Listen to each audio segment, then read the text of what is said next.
Hey everyone, Jason here. I hope you're all doing really good. Today I'm going to be replacing the charge port on an LG phone motherboard.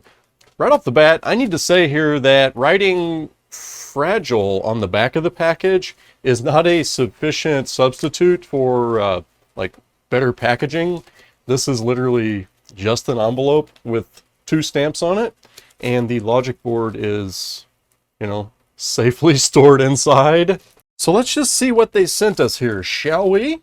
We have us a nice Ziploc bag. This is one of those that has the color-coded seal so that you know when it is actually sealed. It's very important. So we have our LG motherboard. Now with all charge port replacements and all micro soldering, I am immediately concerned with what all may be around the charge port. It doesn't look like we have a whole lot of stuff to work around on this side. How about the other side? Oops, don't drop it. On this side, sort of the same thing, not a whole lot to work around. This foam pad sticker thing that's around this connector, that is almost sure to melt, so I'm going to be getting that out of the way.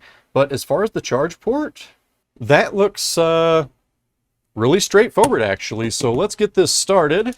Now the solder joints on this charge port really they don't look that bad, but if we flip the board up on its end and we have a look down in that charge port, this is beyond the shadow of a doubt a problem. I mean, that is in very bad shape. So I'm going to go ahead and get this foam pad here out of the way because that will just almost certainly turn into absolute complete total carnage. We don't need to melt it.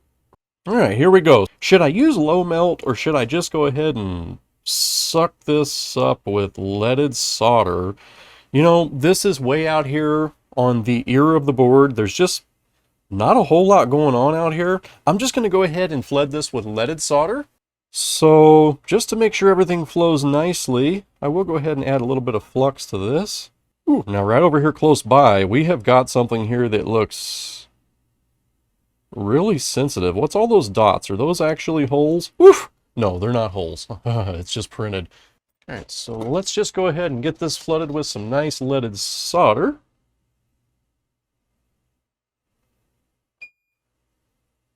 I want to make sure it floods down in the holes there as much as I can.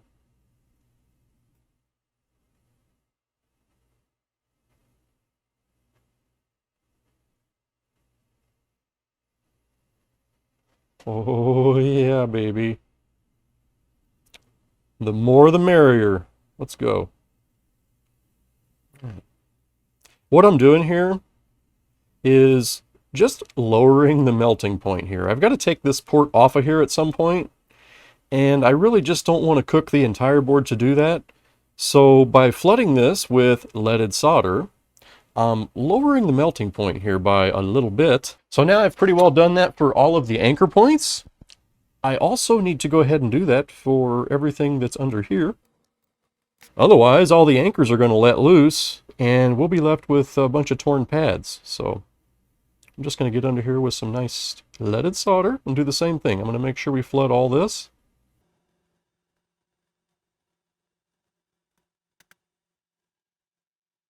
Yes.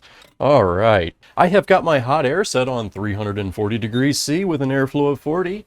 And here we go. I'm just going to be trying to get this to come away from the board without causing any other carnage. So I just keep gradually heating this up, waiting to see some solder melt. And once I'm confident that everything is melted, I can lift it up off the board. Almost there. I see it starting to melt there at the top. All right, looking pretty good. And then we can just lift that right up off the board, nice and gently. Now with that off the board, I'm going to flood on this with just a tiny bit more leaded. Not a whole lot really, I'm just trying to dilute the lead-free garbage that was originally on this board. We don't want any of that laying around now, do we? All right, that's just about good enough. That all looks really good. Now, this port, it actually has to sit down in the board, so we can't very well just leave all these blobs of solder on here. We actually have to suck it up with some wick so that the new port will sit down in there the way that it's supposed to. So I'm going to quit blabbing while this board is still hot and see if I can get this wick to do its job. Let's just see if we can suck this up right here. The wick's a little small. Should still work, hopefully. Actually, it's probably too small. Okay, well, let's just use more wick.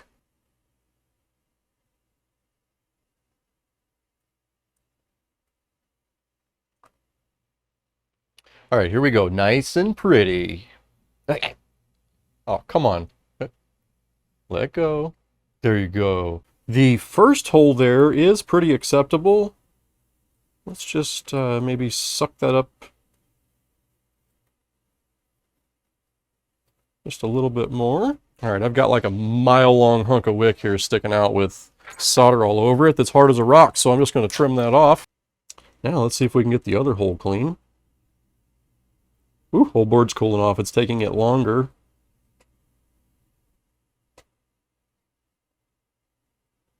Very nice. Oh, I had the whole entire hole opened up and then I closed it off again. So let's just do that once more. Yeah, and also by changing this over to leaded solder, it really helps the wicking process here. Lead-free solder, having to raise the melting point up even farther, sort of slows you down on wicking. So I'm going to go ahead and wick all these pads off now. Starting to look semi-okay-ish. Now would probably be a really bad time for the customer to walk in and see how nasty everything looks. I promise, everything is going to be just fine. Let's clean out these other holes, shall we?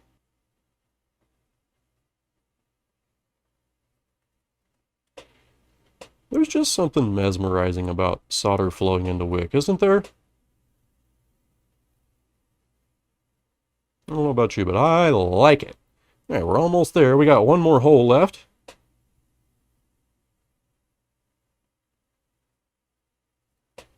We filled the holes, and now we are unfilling the holes. Come on, baby. Almost there. I filled it up again.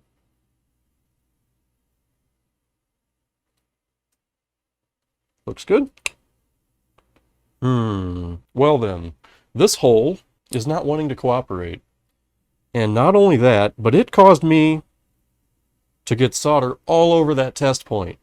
So now, it's basically personal. In order to satisfy this hole, I'm going to go ahead and flood it with some more leaded solder. There we go, good and deep. I'm taking a fresh piece of wick here and see if I can just suck on it really fast. Oh boy, the board is cooled off too far. That's really what the problem is. So let's keep it on there a long time.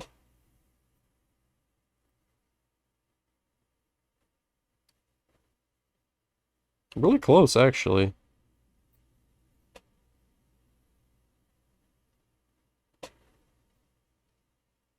It's probably okay. Let's flip it over and look at the other side. Yeah, those two holes are good. These two holes are semi-good. You can see which one it is that is being difficult. I'm going to try to just wick it right here. Should be fine. Come on, baby. You know you want to cooperate. Nobody likes a filthy hole. I'm really just not quite getting enough heat transfer going on here. I'm going to add just a tiny bit of flux to the hole and make sure I've got solder on the tip of my iron whenever I do this, because I'm needing more heat to transfer through the wick. So now I've blobbed up the iron with solder.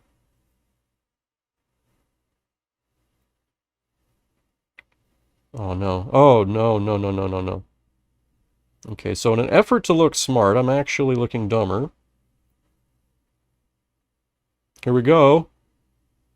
We need nice clean holes. Abracadabra. Poof. You know what? I think I'm just going to stop right there. So now I'm going to get a Q-tip on here with some alcohol. Clean this up the best that I can. We definitely do not want to be trying to put that charge port into dirty holes, because we need it to sit really flat. And if the holes are full of debris and solder and things like that, the charge port, it won't sit flat. All right, now, this is the side of the board the charge port is actually going to sit on. So here's where we don't want any burrs or any other sorts of goodies sticking up. So let's clean this off and make this look nice and pretty. Carefully install a new charge port, and this should be good to go. Alright, so that's actually looking pretty good. We got some bubbled up gluey like stuff there on the bottom of that hole, so it's kind of dirty. And then sort of the same thing on this side. I'm gonna say we've probably got some solder sticking up here. I don't know. But on the service end of the deal here, where the port is actually going to sit, this isn't looking too terribly shabby. Yeah, this is cleaned up and ready to receive a brand spanking new port. Now, this customer was actually nice enough to send us a brand spanking new port. This is looking to be a pretty standard micro USB charge port that they used in this phone. What am I even working on? This is a an LG K51. Okay. Hi, everybody. Today we're going to be working on an LG K51 that was sent here for charge port repair. I think I might have left that part out of this video. Come on, baby. There it is. These are pretty small, but I mean, it's not as small as some of the things that I show on this channel. And you know, looking at this port, I'm pretty sure I have a whole bag full of these in stock. So let's get this on the board. This is actually going to sit just like that. Actually, not just like that, slightly different than that. It's actually going to sit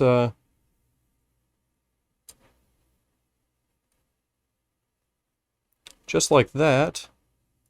And there is a problem here because the port does not go all the way flat on the board. That is because one of the holes is dirty. This hole right here, maybe I can just, forced it in there. All right, it's in there now. Let's see if we can get it in over here as well, both sides. We can.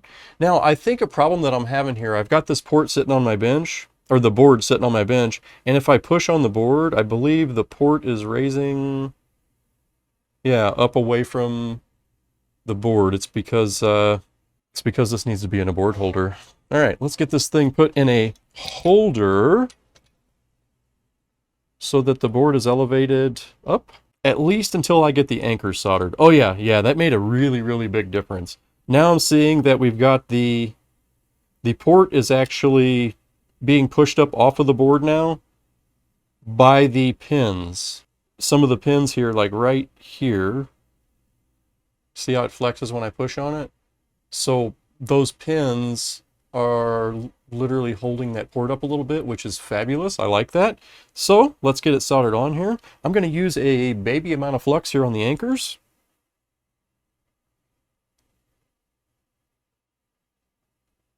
Since I've only got two hands, I'm going to be holding the port down with one of them, and I have just dipped my iron in solder for the other hand. I would much prefer to do this with wire solder, but I've only got two hands. So, all right, there's one side sort of tacked down. I'm going to go ahead and get some solder here on the other leg.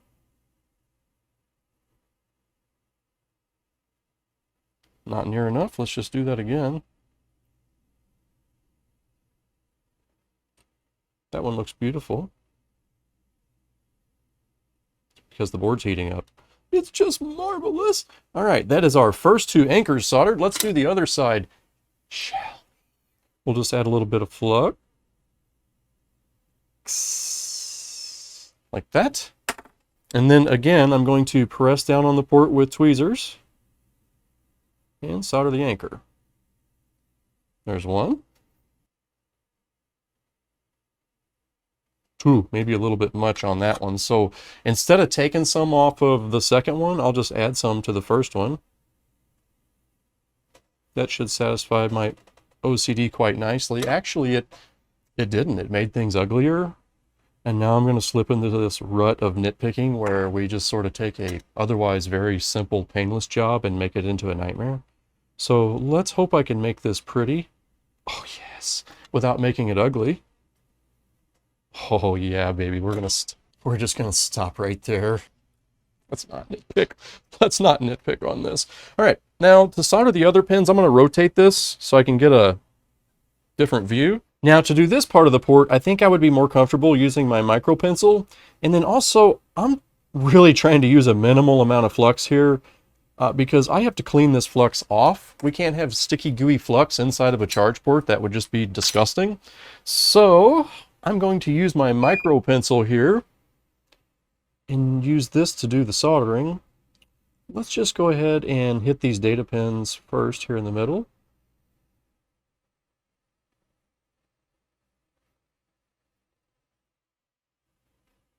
And again, I'm dipping this in leaded solder paste. This is 6337 leaded solder paste. We just don't have enough flux here. I'm going to have to make a big job out of cleaning this after all. That's okay, I'm used to it. Let's keep going here with our little soldering job.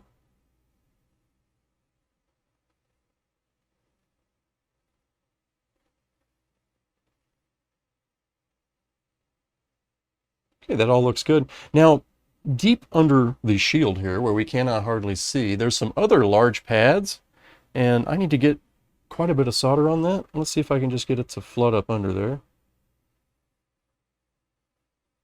Looks pretty good, actually. Let's see if I can do the other side.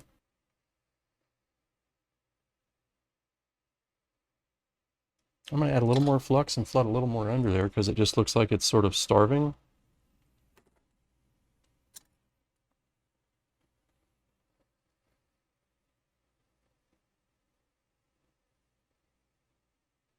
Okay, that's going to be good. Now, I'm trying to decide for myself here if I'm going to go ahead and float this off with hot air, or if I'm just going to bump these with the iron, because this is not the way I'll leave it. I need to shine these up some and make sure we got even solder joints. Well, this is ground. This one here, it doesn't want to flow up, so we need more heat. Looks good.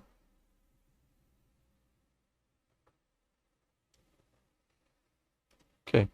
Everybody looks good. I may have actually given it just the tiniest little bit of a float just now. I am really am ridiculous. I can't believe I'm going to solder that more. It's like, oh, they don't all look absolutely perfect. Better do it some more. All right, one more time across here with a little bit of solder.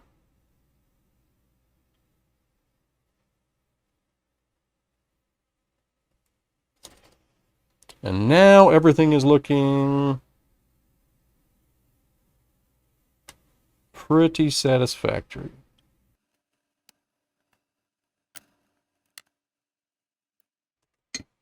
There we are. I could really just sit here and nitpick and nitpick and nitpick and nitpick until this looks absolutely perfect. But at the end of the day, if I was to have just slopped some solder on here and put the port on there and let it solidify, this would have been perfectly fine. Just trying to get as much of the flux cleaned up off and out of this port as I can. Let's clean it up off the bottom of here. And again, I'm really not concerned about what these bottom holes look like, as long as the port is sitting in here flat, and it looks to be moderately flat. It is really important that these ports sit on the board exactly like it used to. You know, in my early days of charge port replacement, what was it, the Galaxy S3, if those ports didn't sit perfectly flat, you actually ran into issues with the board fitting back into the case, and judging by the looks of this board, it's probably the same thing. So here's a look at this after quite a bit of cleaning, and although it is not absolutely perfect, I am pretty stinking well pleased with the quality of the solder joints. I mean, this is not going anywhere. That one there, you know, the one on the far bottom one there on your screen has, you know, it could be a little bit more shiny, but this is all pretty stinking decent, and that charge port is not going anywhere. I believe this is going to wind up being a happy customer. I don't think that I have what I need here to fully test this. I'll at least plug into it with a micro USB cable and take some readings, but yeah, there you have it, brand new charge port. Oh wait, almost forgot. The most important part of this entire job, we got to make sure and get that little sticky pad back in there. Yeah, there we go. Okie dokie, everybody, that is going to be the end of this video. If you like this sort of thing, feel free to subscribe to my channel. I try to post as often as possible, and you know, if you think this one was packed bad, wait till you get a look at this one. This came all the way from Sweden. This is actually, we've got the phone housing, and oof. Oh boy, that feels Oh, goodness. Okay. And there is actually a battery loose inside here. Holy smokes. So, if you like this type of thing and you're curious to see what that's all about, stay tuned. This is probably going to be my next one. All right, everybody, that's it for this one. I really thank you all for watching, and I will see you really soon. Have a good day. See, we got his logic board right here in this box, and we have the bubble mailer that it came in, and already this is packed 1,000 times better than what it was whenever it arrived here. There you go. Is it gonna fit? Yeah, actually it will. Yeah, as long as it, I mean, it's not smashing the box inside. Mm-mm. This guy's gonna think we're being like cute or something, because he sent it here packed really, really, really bad, and we're sending it back in his envelope with like somewhat of a proper box in it, then inside of a box, and then inside of a mailer. Dude. Yeah, there we go. That's better.